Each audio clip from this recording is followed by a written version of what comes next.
Well, Israel, meanwhile, says it has no intention of easing its bombardment of Gaza. It says it has killed dozens of Hamas fighters overnight in strikes in Gaza, but that its war to destroy them, which involves bombarding and blockading the Palestinian enclave, would take time. Well, staying on that matter, Minister of International Relations and Cooperation, Dr. Naledi Pandor, arrives in New York today to participate in a key Open Security Council debate on the Middle East crisis, focused on the Palestinian question. She joins other foreign ministers, including the U.S. Secretary of State Antony Blinken and others, as the Council weighs passage of a U.S. drafted resolution that would call for measures such as humanitarian pauses to allow for the full, rapid and unhindered humanitarian access into aid-starved Gaza. The Department of International Relations says Pandor will participate in both today's Palestine meeting in the Council and then again tomorrow at the annual debate on women, peace and security. So to preview today's Council meeting and a possible vote on the draft resolution, it speaks to our correspondent Sherwin Bryce-Pease in New York. Sherwin, good afternoon. Of course, South African time. Thanks for your time.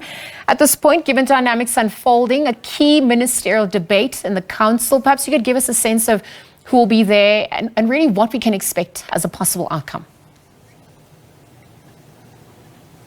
Well, it's certainly a fluid situation here in New York, much like it is in the Middle East, Liesl. We didn't know yesterday that Naledi Pandor, the Minister of International Relations and Cooperation, would be in attendance. That was confirmed by Durko late last night, our time, early morning, your time. We also heard late last night from the State Department that Antony Blinken, the U.S. Secretary of State, engaged in intense diplomacy over the last number of weeks in the Middle East. He will be here as well. We understand that the Israeli Foreign Minister, the Palestinian Authority Foreign Minister, will also be in attendance at this meeting. A number of Arab foreign ministers will come.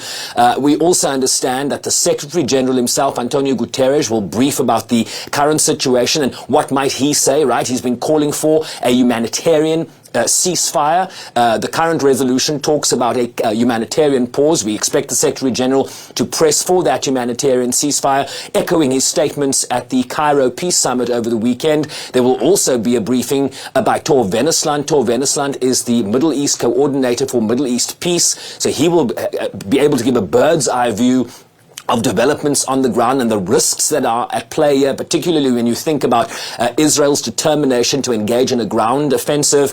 And then we will also hear from the humanitarian chief of the United Nations, the Under-Secretary General for Humanitarian Affairs, Martin Griffiths, to really lay out what the humanitarian needs are on the ground. And as you have seen in our reporting, as you have seen in global reporting on this issue, the needs are acute, and the amount of aid so far, only 3 trucks, 3 convoys, 54 trucks in total that have not carried any fuel into the Gaza Strip. So an acute humanitarian situation, and that will certainly be laid out by a number of UN officials in that meeting later today. Sherwin, what about some of the key amendments that have been taken on in the draft resolution, of course, which is being negotiated by Council members over the last few days? Help us unpack that further. Yeah, there have been a number of changes, right? How resolutions work. A country, the US in this instance, introduces a draft resolution. It then goes to the member states, and then there are back and forth negotiations. Amendments have been taken on by the United States, including a key change. I'll read you what the resolution yesterday said. It talked about exploring additional practical steps, such as humanitarian pauses, the establishment of humanitarian corridors. It talked about exploring. The current text talks about the need to institute humanitarian pauses. So that is a minor change, but a big change. Essentially, it would compel the Israeli authorities to agree to humanitarian pauses so convoys can go in, so that negotiations for the release of those hostages might continue. So this is quite an explicit change, and it might generate greater support.